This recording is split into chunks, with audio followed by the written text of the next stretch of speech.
Hello there, my name's Card. I'm a long-time progressive community organizer and activist, and today I just wanted to briefly articulate some thoughts about how we define people by their social position.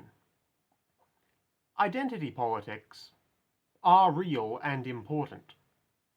Understanding how being a part of one or multiple demographics innately disadvantaged in society is essentially the bedrock of having empathy for others, and understanding why and how those demographics overlap, the common causes behind their being disadvantaged, and helping one another across those divides is the foundation of progressive intersectionality. I generally support taking a big tent approach to inclusivity, and your intersectional view of the world should span a broad understanding of gender, race, nationality, class, education level, income, and plenty of other things which all directly impact the way people are treated under capitalism. However, not everything you can describe a person as is something that's worth considering in your progressive analysis. The involuntarily celibate, or incels, are not any sort of meaningful political demographic identity block, nor is the incel worldview a political tendency you can even begin to try and fold into the conversation.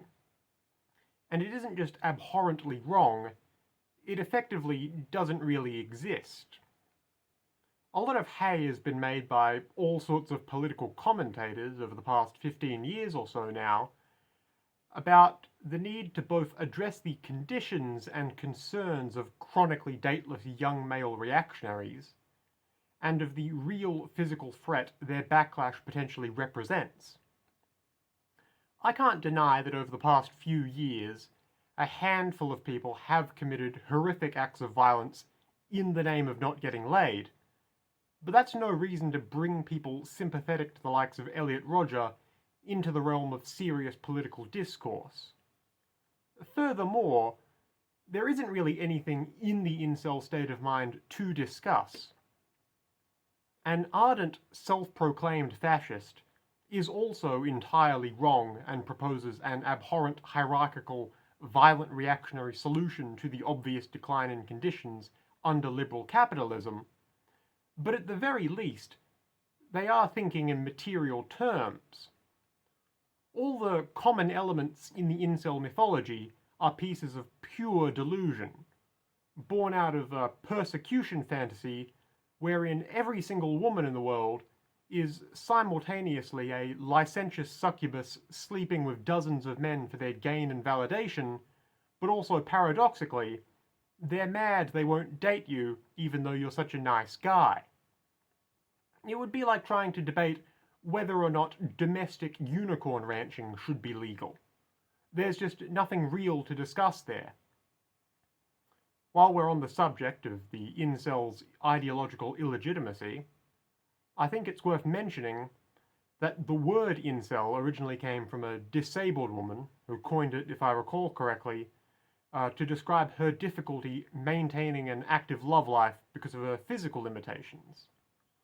Almost immediately, though, the word was misappropriated by this community of unhinged young men, and since then, incel has never referred to anything good.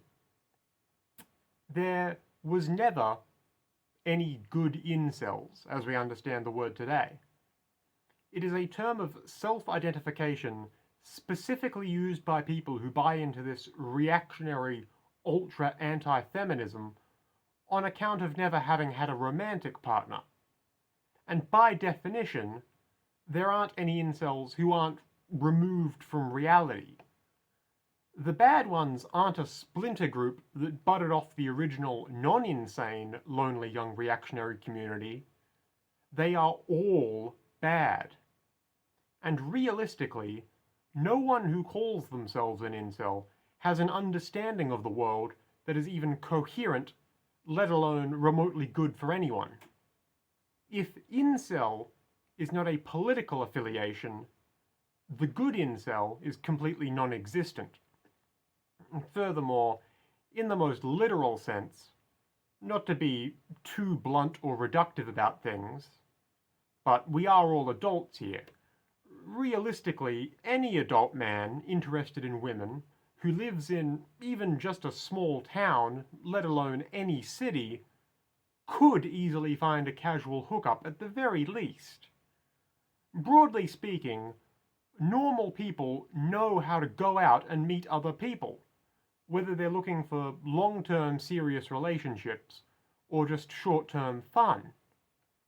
I can't be convinced that many people over the age of 18 really sincerely think finding a partner is entirely out of the question for them. Since the core belief of incels is that far removed from any semblance of reality, even if there are a few true believers out there, there can't be that many. From the way they're talked about online, you'd think that half of young guys were like that, and that just isn't the case. Evidently there's a few, but surely most people would realize it's just not true, and also that women are just regular people and not succubi. They'd realize that the first time they ever go outside. As much as gender politics have advanced significantly the past few decades, any lefty could tell you that culture as a whole is still pretty systemically patriarchal. I think the only reason why anyone has acted as if the feelings of the supposed aggrieved, dateless young guy demographic mattered is because those lingering patriarchal attitudes would sooner have society try to navigate around the feelings of hypothetical Western men than reckon with the material conditions affecting literally anyone else. The way I see it, incels aren't a sizable population, and they certainly aren't an organized political bloc, and their beliefs are so nonsensical you can't begin to reason with them. If you are any kind of progressive organizer, they shouldn't bear any weight on your model of the world. You do not need to appeal to them, and you don't need to maneuver around them. I wouldn't want to include them in any political project anyway, not theoretically or in the actual literal physical spaces political organizing happens in. In effect, no matter which way you come at it, act as if incels don't exist, because practically they don't. It's just something to think about.